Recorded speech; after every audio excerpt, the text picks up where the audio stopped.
One day, Thomas was in the yard. Suddenly, he heard an engine whistling. Help! Help! A goods train came rushing through much too fast. The engine was James, and he was frightened. His brake blocks were on fire. They're pushing me, he panted. On, laughed the trucks.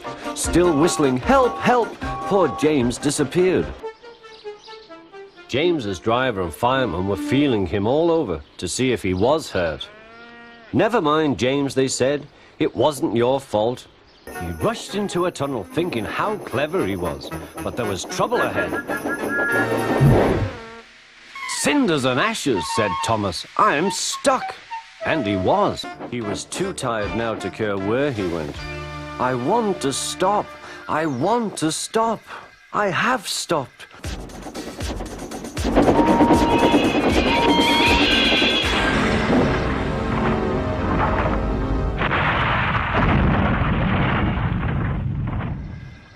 Henry's driver and fireman had jumped clear before the crash, but Henry lay dazed and surprised.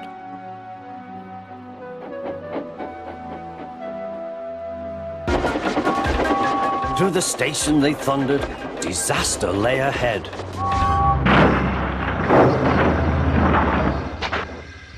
Something sticky splashed all over James.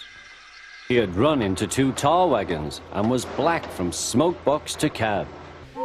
He moved slowly forward to jam the table, but he couldn't stop himself and slithered into a ditch. Ooh, she hissed.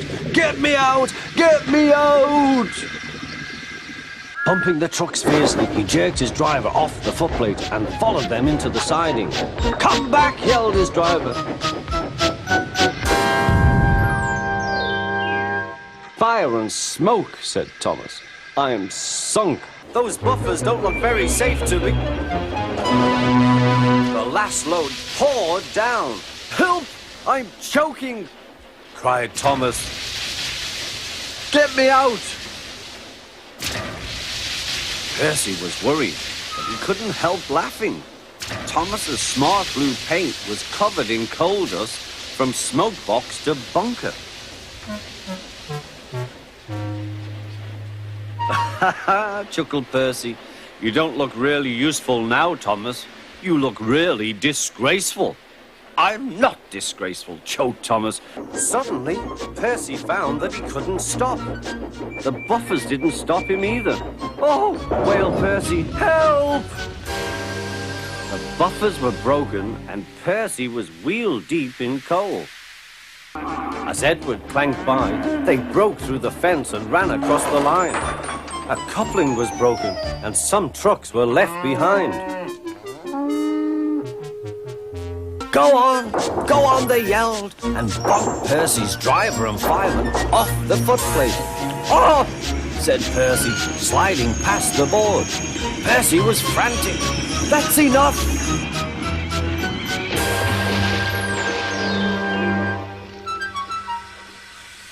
Percy was sunk, gave a great heave. The trucks jerked forward. Oh, they screamed. We can't, we won't. Some of their brakes snapped, and the gear jammed in the sleepers. He veered into a siding where a barber had set up shop. He was shaving a customer.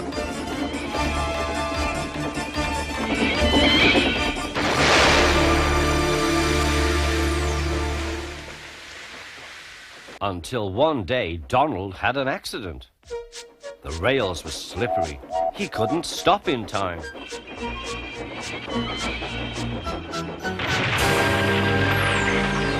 Fat Controller was most annoyed. Go steady! The van's breaking! The van was in pieces. The station master was about to have breakfast. Horrors! Cried Thomas and shut his eyes. The house rocked. Broken glass tinkled. Plaster was everywhere. Thomas had collected a bush on his travels. Frantically trying to grip the rails, Percy slid into the yard. Peep, peep! Look out!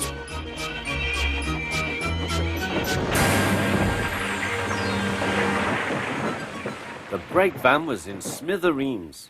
Percy's driver and fireman had jumped clear, But Percy was stranded. Suddenly, Edward's wheels slipped fiercely.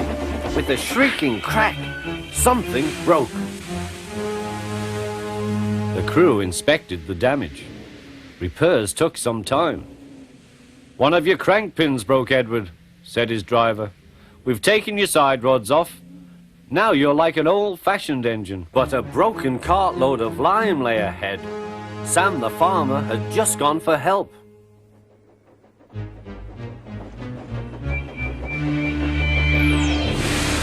Percy broke the car to smithereens. Lime flew everywhere.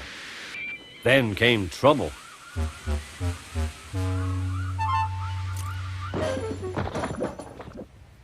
A crate of treacle was upset all over Percy.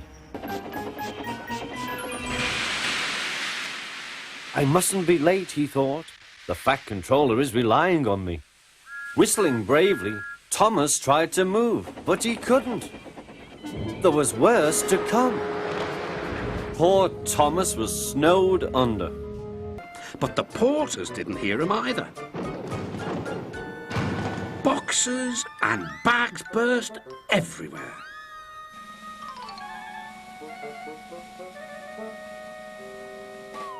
"Oh!" groaned Percy.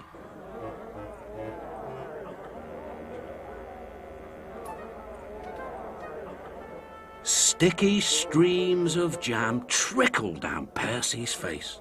A top hat hung on his lamp iron. Worst of all, a pair of trousers coiled lovingly round his funnel as he battled against the rain. More trouble lay ahead.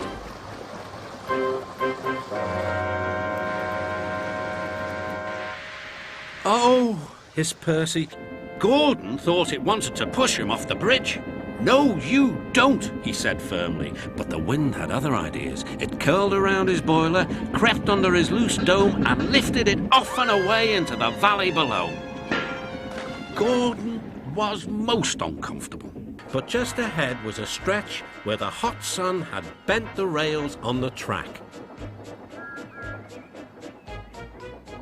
"Careful, Thomas," called his driver, but it was too late. "That's done it," said his driver. Later, Diesel bumped the truck so hard that the loads went everywhere. Next day, he was shunting trucks full of china clay. He banged the trucks hard into the buffers, but the buffers weren't secure. The silly trucks were sunk.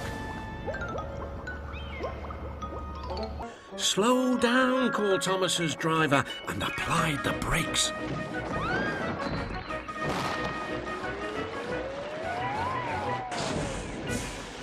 Poor Thomas stood dazed and surprised in a muddy pond as a toad eyed him suspiciously. "Bust my buffers," muttered Thomas. The day started so well, too. The rails were now like a tightrope across the thundering water.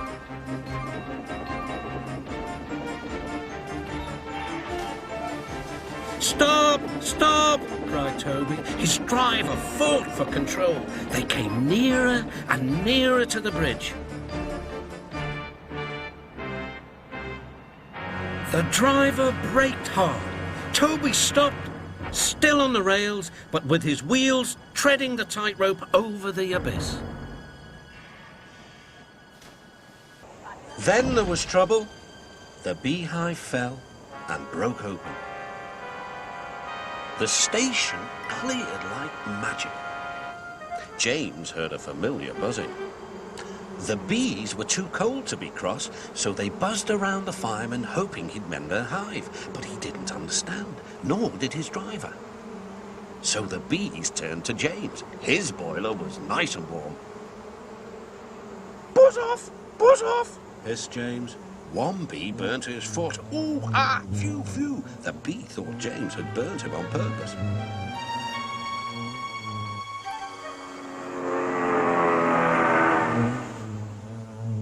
So it stung James right back on the nose.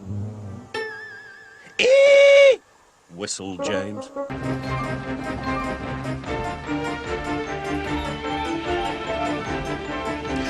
At last the trucks grew tired. "I'm winning," gasped Oliver. But it was too late. Oliver lay, bruised and bemused, bunkered down in the turntable well. He didn't see that the points had failed and that he had been diverted into a siding. "Look out, Percy!" shouted his driver and applied the brakes. But it was too late. The driver and the fireman had jumped clear, but squashed fruit squirted all over Percy.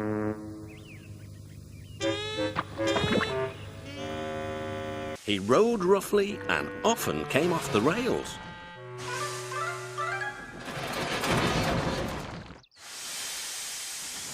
I warned him to be careful, but he took no notice. "Listen, Dookie, who worries about a few spills?" "We do here," I said, but Smudger just laughed. One moment, everything seemed safe, then suddenly...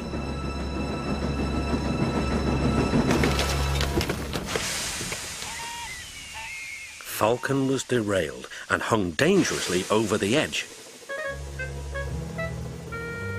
"He's bumped us!" screamed the coaches. "Let's pay him out!" They surged into Sir Handel and pushed him off the rails. Sir Handel was about to cause a great deal of trouble. "Told you," said Sir Handel. "Faster! Faster!" they yelled. "No, no!" wailed the empty trucks. "It's Peter Sam." But it was no use. "Hurrah! Hurrah!" roared the trucks. Peter Sam shut his eyes.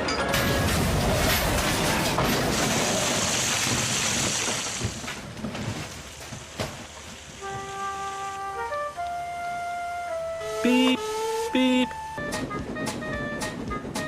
"Steady, boy," checked his driver, but it was too late. "Sleepers and ballast. I'm off." "There's something hanging from the roof," shouted his driver. Peter Sam came out of the tunnel, a different-looking engine. He no longer had his funnel. They lumbered along as the insults continued. Then there was trouble.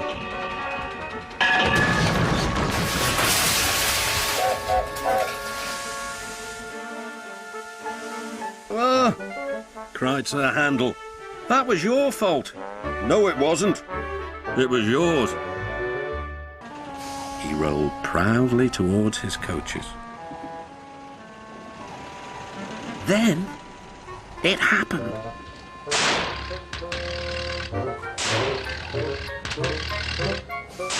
Shaking and spluttering, the diesel stopped. He drank 3 buckets of water and was just about to drink another when Henry let off steam. "Oh!" cried the elephant. Water went all over Henry. Poor Henry. "Oh!" wailed Scruffy. "Oh! I'm coming apart!"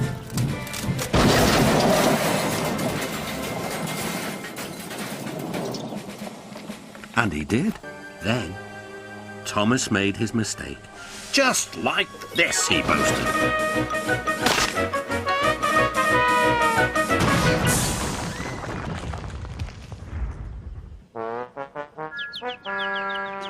A painter was on the ladder above the line. Henry's smoke blew high into the air. The painter couldn't see. Both he and the paint pot fell all over Henry.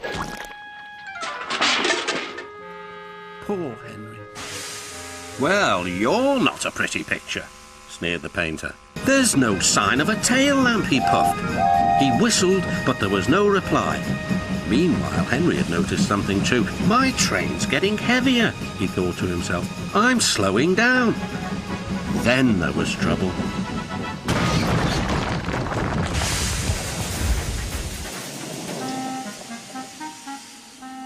No one was hurt, but a strong smell of fish hung in the air. "Help! Help!" they wailed. But it was too late.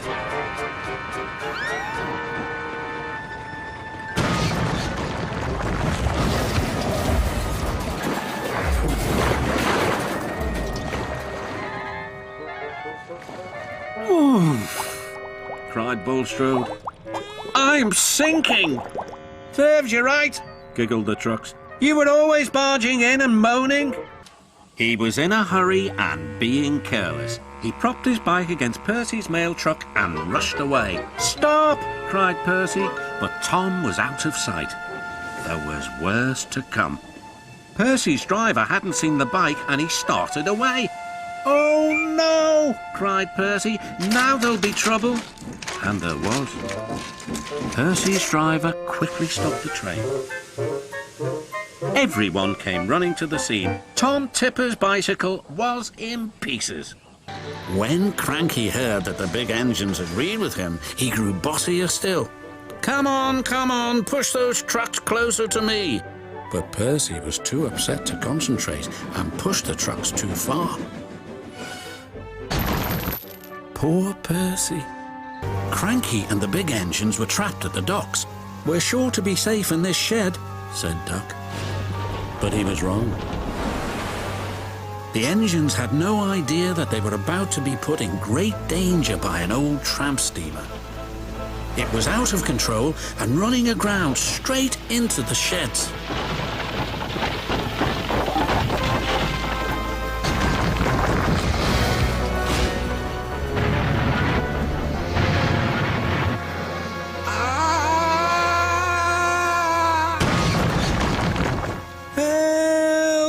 Called the engines from inside the shed.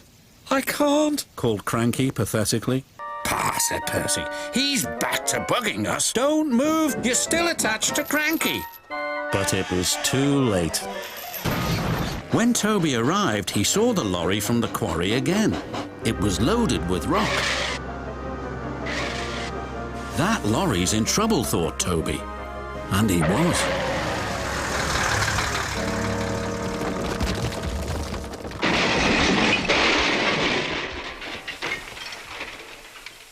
The driver was thrown clear.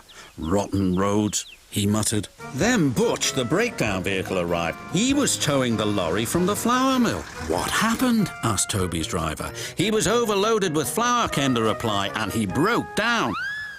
Then James whistled excitedly. They're bringing in the third lorry on a barge. What happened to that one? James asked. Stupid lorry was reversing and fell straight into the sea, said the tow truck man.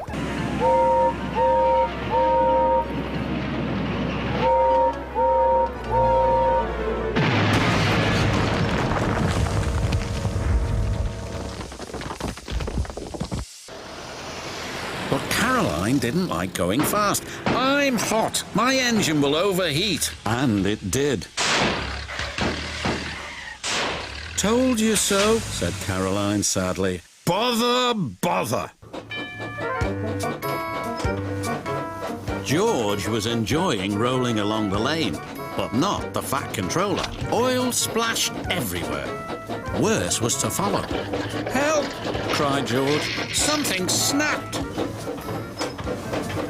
He veered out of control and the Fat Controller landed in a muddy ditch close to where Thomas was taking on water. Bother, bother. Next morning, as James was being repainted, Henry had an accident. That's nice, we don't need to stop, said Thomas happily. Yes, we do, called his driver, but it was too late.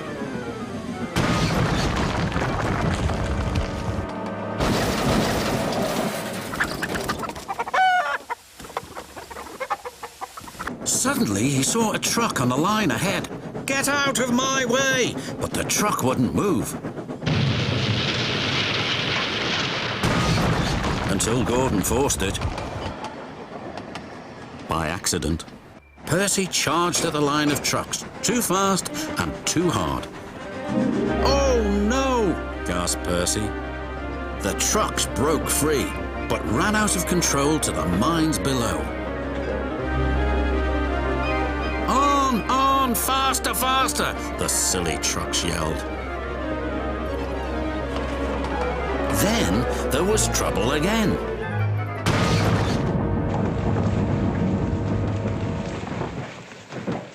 There's going to be an avalanche, wailed Percy. And he was right. Worse still, the track he was on began to crumble.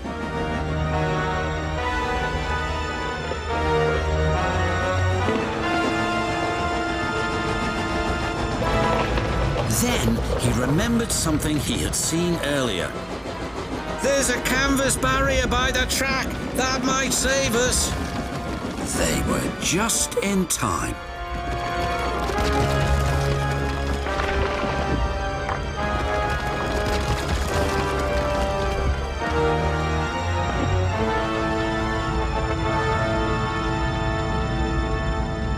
Percy was right.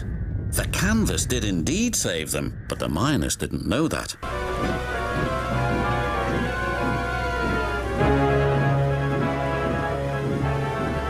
Toby was halfway across the bridge when disaster struck.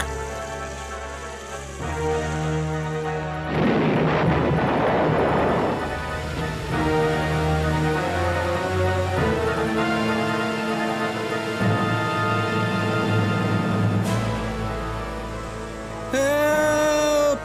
Called Toby.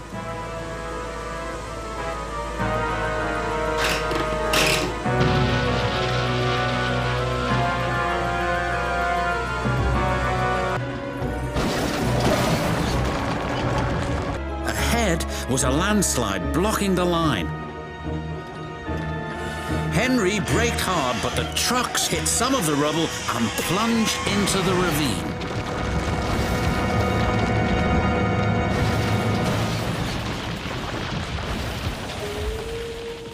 Stop quarrelling, you two, or the only thing you'll have left to share is trouble.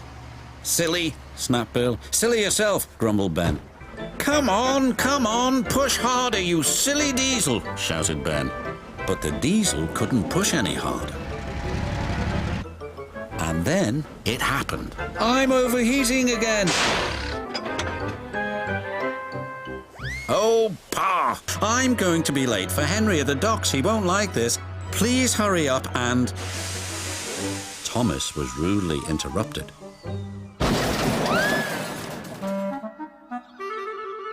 When he could, it was too late.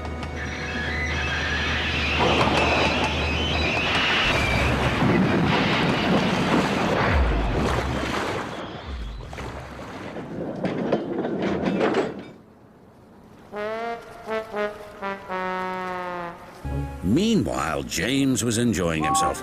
This is the life, he chortled. But he was heading for trouble. One of the fuel trucks was leaking. And suddenly it caught fire. Help! Cried James. They reached the siding and his driver gave the alarm. It's fuel and it's dangerous. Because they were watching Harold, they missed a signal and went onto the wrong line. Gordon was travelling to trouble. Ahead was a tunnel under repair. His driver reduced steam and braked hard.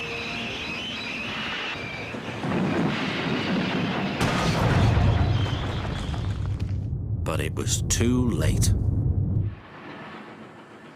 You're no good, Oliver. You're dangerous. We want Percy. Pa, Percy's far too busy to be bothered with the likes of you. And he bumped the trucks hard.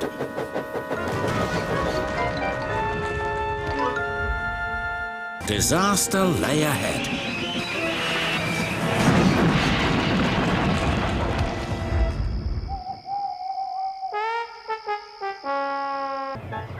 The family were enjoying themselves so much that they forgot to watch where they were going.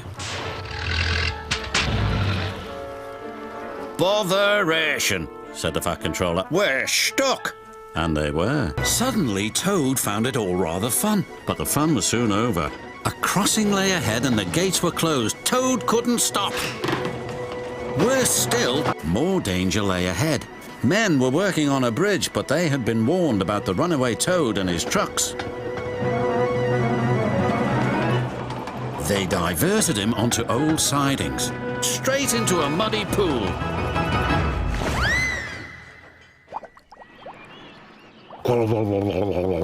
Stopped at last. Peter Sam felt much better after his long drink, but the trucks were bored. Let's break away, they giggled. Their loads were heavy and the couplings old.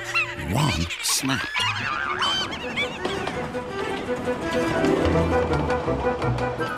Faster, faster, shouted the trucks. A sign read, slow, steep bends and ravine ahead, but the silly trucks never saw it. Then it was too late.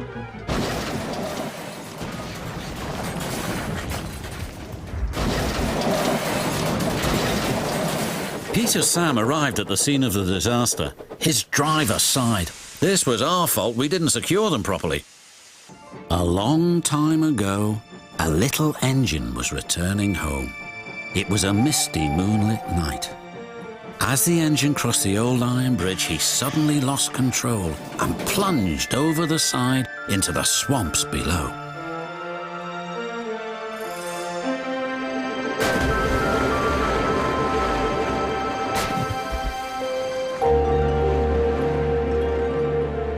He was never found again. But many a workman will tell you that when the moon is full, they have seen the little engine trying to get home, but he never reaches the other side. Meanwhile, Skarloey was making his way up to the quarry. Then he saw Boulder. Yikes! Boulder was catching up to them fast, but they veered into a siding. Yikes!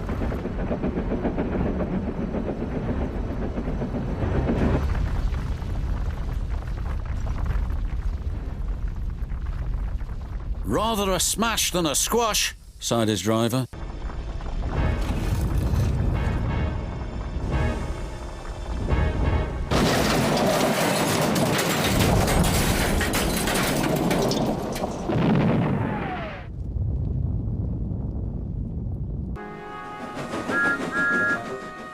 Come on, Percy, this isn't time to have a rest. I'm stuck, moaned Percy, and my funnel's freezing up. Driver's sent for help. Ah, huffed Thomas. Later, Thomas had to help clear snow by a tunnel, but it was too deep and he got stuck. A long line of full trucks was about to be winched down the slope. They had just started their journey when some empty trucks became derailed. The winch groaned. Break it! Snap it! Shouted the trucks. And they did. On!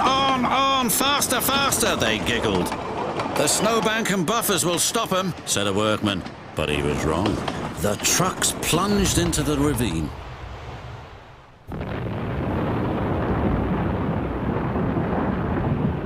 Skarloey and his driver heard the noise and looked up. Avalanche! They cried.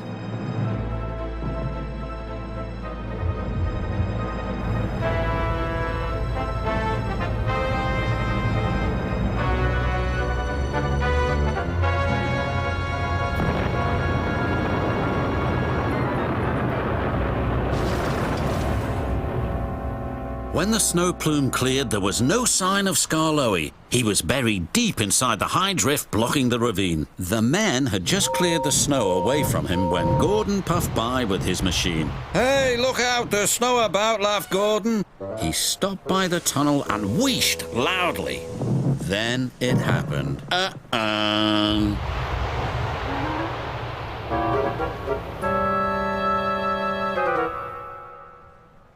Help! Cried Gordon.